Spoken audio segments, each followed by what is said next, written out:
You need to listen up. You think you're being responsible, but what if you're actually running out of time to live your life? You know, most people don't retire too early. They retire too late. They retire when maybe their health is starting to fail, the relationships are cracked, maybe they don't have a plan, they don't know what they're doing, and they decide now's the time to sit back, relax, and take it easy. But no, you probably missed the time.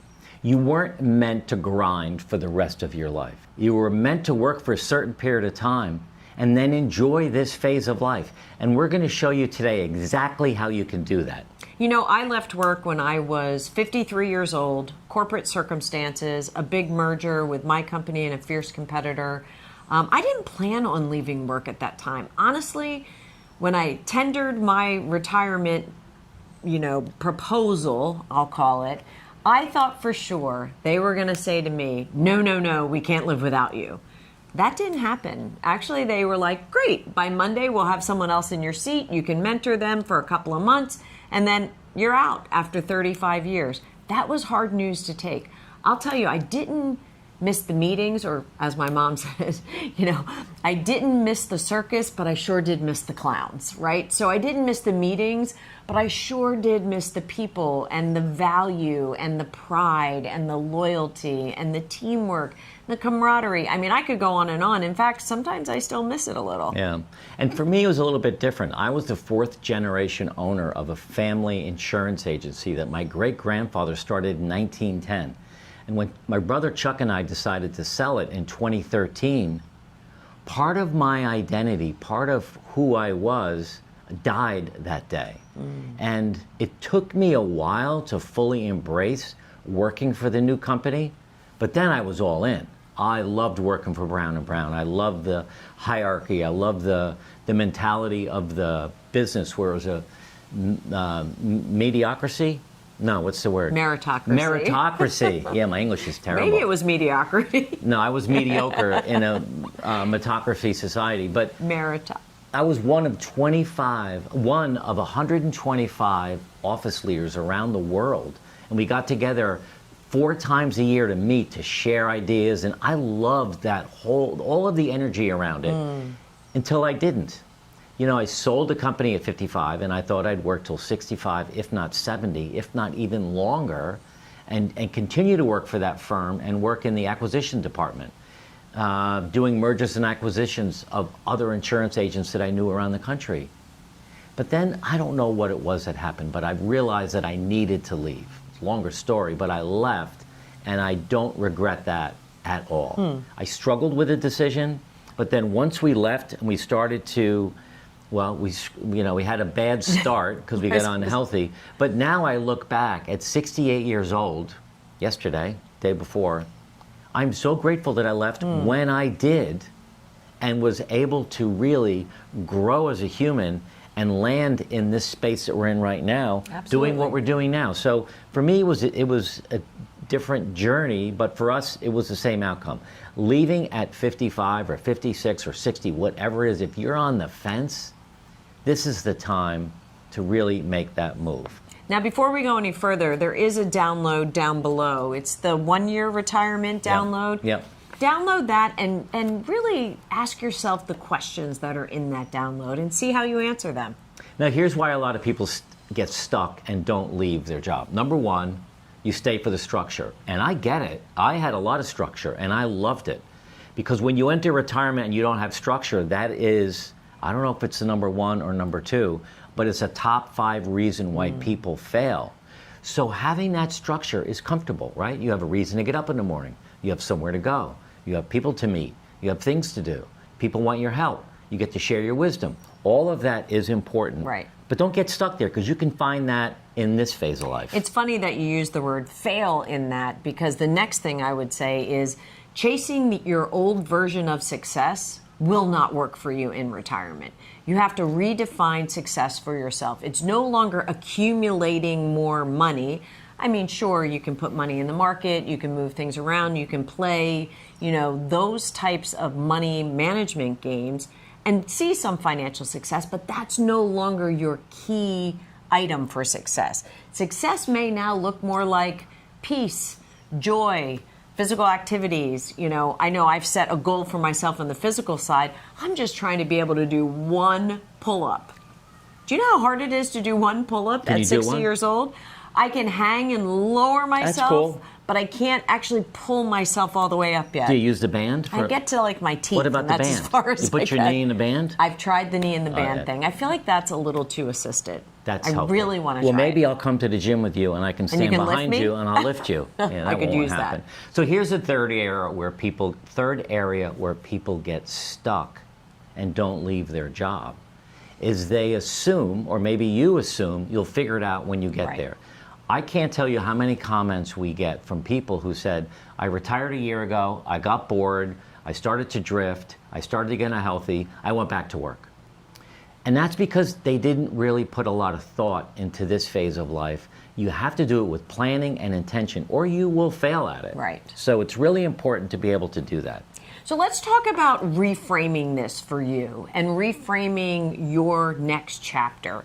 The first thing you have to remember is retirement is not a retreat. It's really a rebirth of what you're going to do for the next 20 or 30 years. Adding in habits, adding in activities, adding in joy and dream and people and connection. But it's really a rebirth of yourself.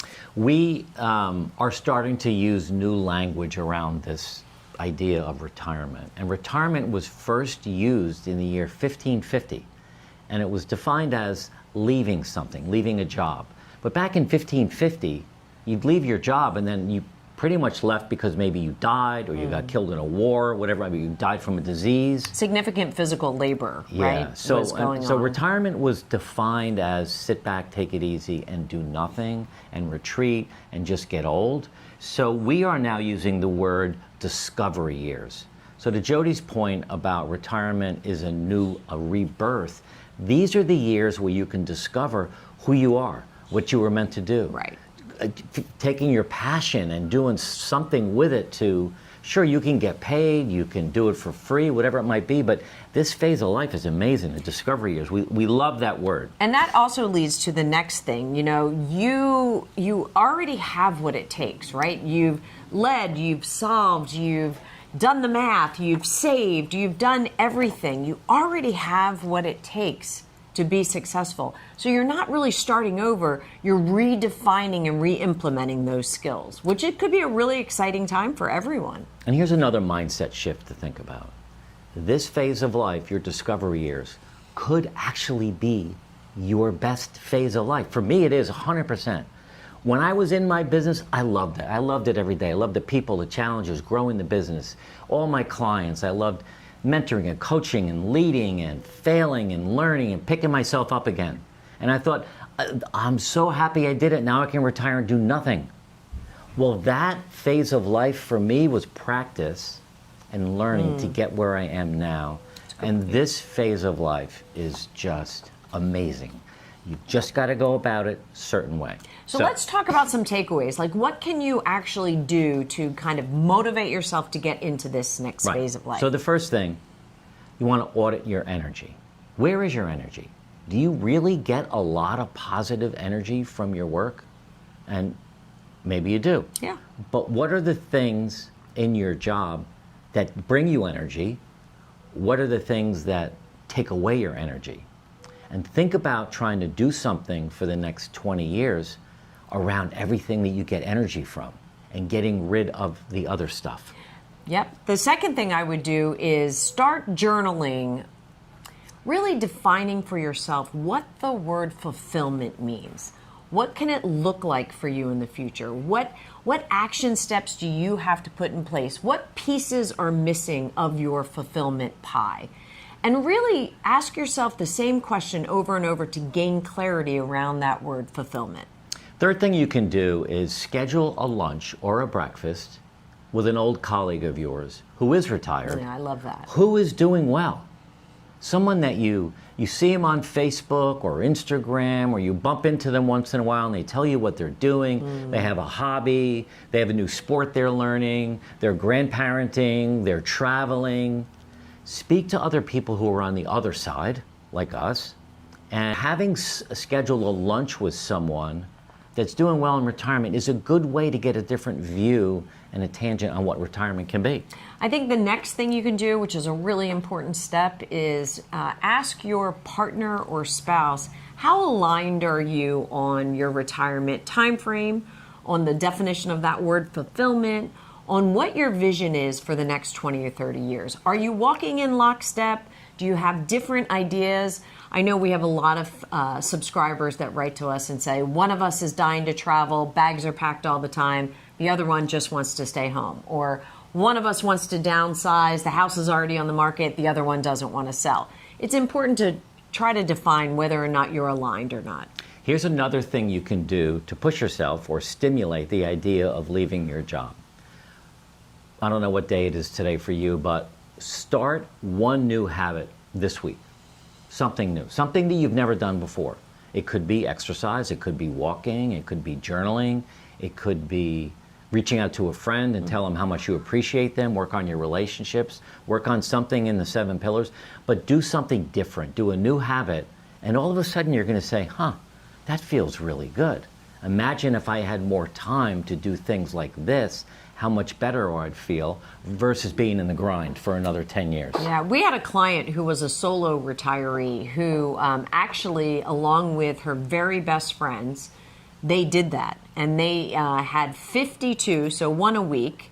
They had 52 new things they did every week. And at the end of the year, there were 52 new things that group of ladies did, either together or separately. And they really got a lot of joy out of doing that. Almost made it a game. Well, it did, and it really helped her start this discovery phase of life by learning about a lot of things and building relationships with new people, because people started, some of her friends brought in other friends, and now they have this great friends group of solo retirees that are just building a great life together. Right, Ruby? exactly. Oh, Ruby wants to play. Here's another thing to do.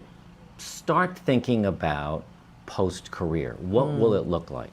Start to define what your life could look like in a sentence or two. This is where journaling comes in. You can just write a whole page on, if you want to write a whole page on everything that you want to do, and then start making it smaller and smaller and smaller until all of a sudden now you have a clear vision of what you want this discovery phase of life to look like. It's important to design the phase, not default into the phase, right? So I think a lot of people go into it and it ends up being okay. I mean, it ends up, being just that great okay. But do you really want okay for the next 30 years? You really have to design it, not default into it. Do us a favor, leave in the comments below, what's keeping you at your job now? Is it passion or is it fear? Let us know so we can share that with our other subscribers. And watch this video next. 6 questions you need to answer before you retire. It's a great one. It's really a good complement to this video. Watch it next. Okay.